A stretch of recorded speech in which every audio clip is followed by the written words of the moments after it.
रात्रि भगवान शिव के जन्म दिवस के रूप में मनाया जाता है। बहुत समय पहले एक सास रहती थी। वो बहुत सख्त मिजाज की थी। अपनी बहू निर्मला को वो मानसिक और शारीरिक कष्ट देती थी।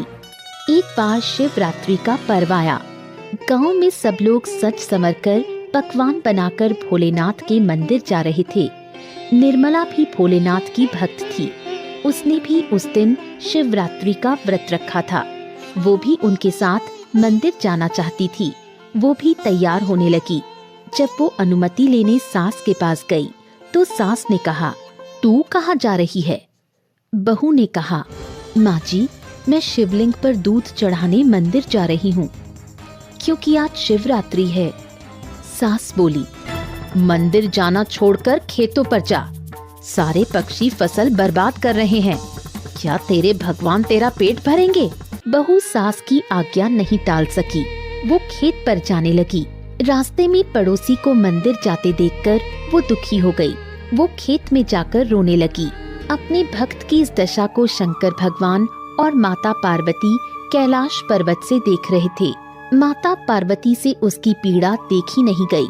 उन्होंने भोलेनाथ का ध्यान इस ओर आकर्षित करते हुए कहा, हे प्राणनाथ, आपके एक भक्त की ऐसी दशा हो रही है। तब भोलेनाथ ने निश्चय किया कि वो निर्मला के पास जाएंगे। उन दोनों ने एक सेठ और सेठानी का रूप धारण किया और निर्मला के पास पहुंचकर उसके रोने का कारण पूछा। निर्मला ने रोते रोते कहा, आज महाशिवरात्रि है। मैंने शिवजी का व्रत रखा है। गांव में सभी औरतें मंदिर में शिवजी को दूध चढ़ाने गई हैं और मैं यहाँ खेतों की रखवाली में लगी हूँ। सास ने मुझे फसल को बचाने के लिए कौवे और चिड़ियों को उड़ाने भेजा है। तब भोलेनाथ ने तरस खाकर निर्मला को बहुत सारा धन दिया और कहा, तुम पूजा सामग्री खरीदकर घर जाकर पूजा करो। मैं तुम्हारे खेतों की देखभाल करूँगा।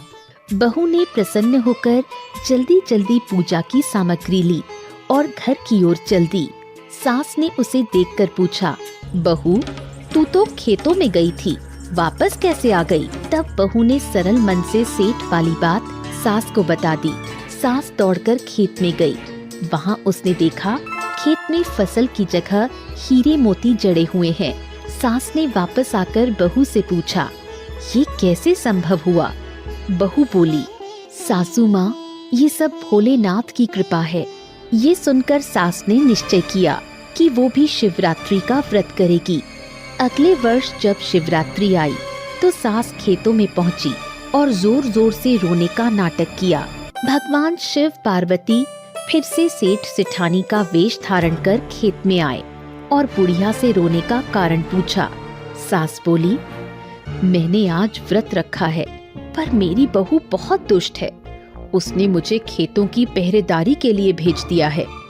शिवजी ने उसे कहा, माँ जी, तुम घर जाकर अपना व्रत पूरा करो। मैं तुम्हारे खेतों की पहरेदारी कर रहा हूँ। सास बोली, पर आपने तो मुझे कुछ दिया ही नहीं। शिवजी बोले, तुम्हारे घर पहुँचते ही सब कुछ मिल जाएगा। सास ने जैसे ही घर के अंदर कदम रखा, उसके पूरे शरीर में फफोले पड़ गए। पीड़ा से सास छटपटाने लगी। वो सेठ को अपशब्द कहने लगी।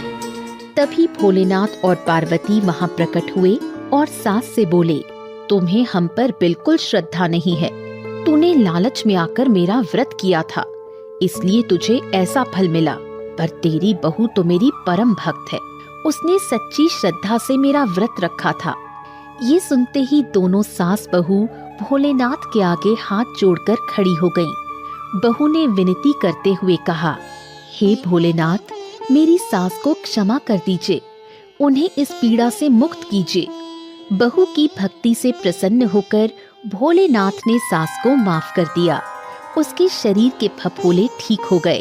सास भी भोलेनाथ की महिमा देखकर उनकी भक्त हो गई। तब से दोनों सास बहू नियम से उनकी पूजा अर्चना करने लगी। दोस्तों, महाशिवरात्रि के व्रत का चमत्कार। दोस्तों, आपको ये कहानी कैसी लगी? ऐसी और कहानियाँ सुनने के लिए इसे लाइक और शेयर जरूर कीजिए।